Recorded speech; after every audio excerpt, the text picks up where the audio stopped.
Assalamualaikum warahmatullahi wabarakatuh. Pertama-tama marilah kita panjatkan puji dan syukur kehadirat Allah Subhanahu wa Ta'ala yang telah melimpahkan rahmat dan hidayahnya kepada kita semua. Salawat serta salam semoga tercurah kepada Rasulullah Shallallahu Alaihi Wasallam beserta keluarganya. Pada kesempatan kali ini kami akan membawakan materi hakikat evaluasi pendidikan dalam perspektif filsafat pendidikan Islam. Evaluasi pendidikan Islam. Evaluasi berasal dari bahasa Inggris evaluation. Dalam bahasa Indonesia berarti penilaian. Istilah yang seringkali digunakan dalam evaluasi yaitu tes, pengukuran, dan penilaian. Dalam bahasa Arab terdapat istilah imtihan berarti ujian dan khataman berarti cara menilai hasil akhir pada proses kegiatan. Evaluasi dalam pendidikan Islam merupakan cara atau teknik penilaian terhadap tingkah laku anak didik berdasarkan standar perhitungan yang bersifat komprehensif dari seluruh aspek kehidupan mental, psikologi, dan spiritual religius.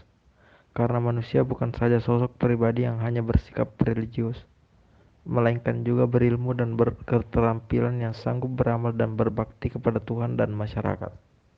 Tujuan dilaksanakan evaluasi adalah memperoleh informasi yang diperlukan untuk meningkatkan produktivitas serta efektivitas belajar peserta didik, memperoleh bahan feedback, memperoleh informasi yang diperlukan untuk memperbaiki dan menyempurnakan kegiatan mengajar pendidik, memperoleh informasi yang diperlukan untuk memperbaiki, menyempurnakan serta mengembangkan program, mengetahui kesukaran apa yang dialami peserta didik selama belajar dan bagaimana mencari jalan keluarnya. Ada beberapa prinsip yang diperlukan dalam evaluasi pendidikan Islam, yaitu prinsip kesinambungan. Penilaian hendaknya dilakukan secara kesinambungan. Prinsip menyeluruh. Penilaian harus mengumpulkan semua data mengenai seluruh aspek kepribadian. Prinsip objektif. Diusahakan terlaksana seobjektif mungkin. Prinsip sistematis. Penilaian dilakukan secara sistematis dan teratur. Jenis-jenis penilaian dalam evaluasi pendidikan yaitu penilaian formatif, yaitu penilaian untuk mengetahui hasil belajar yang dicapai oleh para peserta didik setelah menyelesaikan program dalam satuan materi pokok pada suatu bidang studi tertentu. Penilaian sumatif, yaitu penilaian dilakukan terhadap hasil belajar peserta didik yang telah selesai mengikuti pembelajaran dalam satu caturwulan semester atau akhir tahun. Penilaian penempatan, placement, yaitu penilaian tentang pribadi peserta didik untuk kepentingan penempatan di dalam situasi belajar yang sesuai dengan kondisi peserta didik.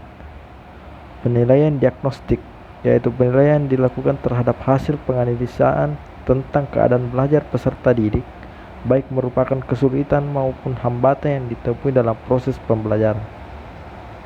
Prosedur pelaksanaan evaluasi menurut Zainal Arifin. Perencanaan evaluasi adalah langkah pertama yang perlu dilakukan dalam kegiatan evaluasi. Dalam perencanaan ada beberapa faktor yang harus diperhatikan, di antaranya adalah merumuskan tujuan penilaian, mengidentifikasi kompetensi dan hasil belajar, menyusun kisi-kisi, mengembangkan draft instrumen, uji coba dan analisis instrumen, revisi dan merakit instrumen baru. Pelaksanaan evaluasi sangat bergantung dari jenis evaluasi yang digunakan karena hal ini akan berdampak pada penentuan prosedur, metode instrumen, waktu pelaksanaan, sumber data, dan sebagainya. Dalam pelaksanaan penilaian hasil belajar, guru dapat menggunakan tes pelaksanaan penilaian hasil belajar maupun non-tes angket, observasi, wawancara, studi dokumentasi, skala, sikap, dan sebagainya. Monitoring pelaksanaan evaluasi digunakan untuk memantau pelaksanaan evaluasi agar tetap sesuai dengan perencanaan evaluasi yang telah ditetapkan sebelumnya. Fungsi monitoring ada dua, yaitu untuk melihat relevansi pelaksanaan evaluasi dengan perencanaan evaluasi dan untuk melihat hal apa yang terjadi selama pelaksanaan evaluasi. Pengolahan data. Mengolah data berarti mengubah sudut data yang berkumpul menjadi sebuah sajian menarik dan bermakna. Data evaluasi ada dua jenis, kualitatif dan kuantitatif. Data yang berbentuk kualitatif tentu dianalisis secara kualitatif, begitu pula yang kuantitatif.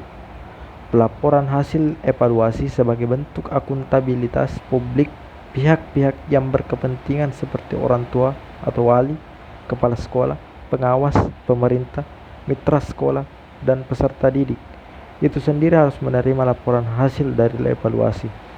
Dalam penggunaan hasil evaluasi, tahap akhir dalam evaluasi adalah penggunaan atau penataan pemanfaatan hasil evaluasi. Salah satu penggunaan hasil evaluasi adalah laporan-laporan yang dimaksud untuk memberi feedback kepada semua pihak yang terlibat dalam pembelajaran, baik secara langsung maupun tidak langsung. Telaah ontologis evaluasi pendidikan Islam. Kata ontologi berasal dari bahasa Inggris, ontology, dengan akar katanya berasal dari bahasa Yunani, dari kata on yang berarti ada, dan ontos yang berarti keberadaan, serta kata logos yang berarti pemikiran. Ontologi adalah pemikiran mengenai yang ada dan keberadaannya. Ontologi membahas hakikat ilmu. Kajian hakikat yang dalam hal ini berbicara hakiki, berarti berbicara tentang keberadaan dan hasil berpikir tentang segala sesuatu yang ada. Nitko dan Brockhart, sebagaimana dikutip Mansur, mendefinisikan evaluasi sebagai suatu proses penetapan nilai yang berkaitan dengan kinerja dan hasil karya siswa. Fokus evaluasi dalam konteks ini adalah individu, yaitu prestasi belajar yang dicapai kelompok siswa atau kelas. Hasil evaluasi pendidikan sangat diperlukan untuk menyusun berbagai kebijakan yang akan diambil oleh lembaga pendidikan. Dengan demikian, evaluasi pendidikan merupakan suatu keniscayaan dalam lembaga pendidikan, baik sekolah maupun madrasah. Telaah epistemologis evaluasi pendidikan Islam. Epistemologi atau teori pengetahuan adalah cabang filsafat yang berurusan dengan hakikat dan lingkup pengetahuan, pengandaian-pengandaian, dan dasar-dasarnya, serta pertanggungjawaban atas pernyataan mengenai pengetahuan yang dimiliki. Mahfud Junaidi mengutip pendapat Katsof yang menjelaskan bahwa epistemologi merupakan cabang filsafat yang menyelidiki asal mula, susunan, metode-metode, dan sahnya pengetahuan. Perbedaan antara hasil program pendidikan yang telah disusun dengan kenyataan dari hasil proses pembelajaran, maka secara otomatis berdampak pada tidak tercapainya tujuan dari pendidikan, yang menjadi tonggak utama lahirnya evaluasi dalam pendidikan. Dari permasalahan inilah lahir pemikiran untuk bagaimana caranya mengetahui indikator-indikator yang menyebabkan kegagalan untuk menghambat untuk mencapai tujuan. Maka lahirlah usaha-usaha untuk mengetahui penyebabnya dan solusi apa yang dapat digunakan. Kegiatan itulah yang dikenal dengan mengevaluasi. Telaah aksiologis evaluasi pendidikan Islam. Dalam aksiologi diuraikan dua hal. Pertama tentang penggunaan filsafat, dan yang kedua tentang cara filsafat menyelesaikan masalah. Sedangkan dalam Encyclopedia of Philosophy dijelaskan bahwa aksiologi disamakan dengan value dan valuation. Pengertian value dan valuation yang dimaksud adalah nilai sebagai bentuk abstrak, konkret, dan ekspresi menilai. Dari pengertian tersebut dapat dipahami bahwa permasalahan yang utama adalah mengenai nilai. Nilai yang dimaksud adalah segala sesuatu yang dimiliki manusia untuk melakukan pertimbangan tentang apa yang dinilai. Itulah yang sempat kami sampaikan, lebih dan kurangnya mohon dimaafkan. Semoga bermanfaat. Wassalamualaikum warahmatullahi wabarakatuh.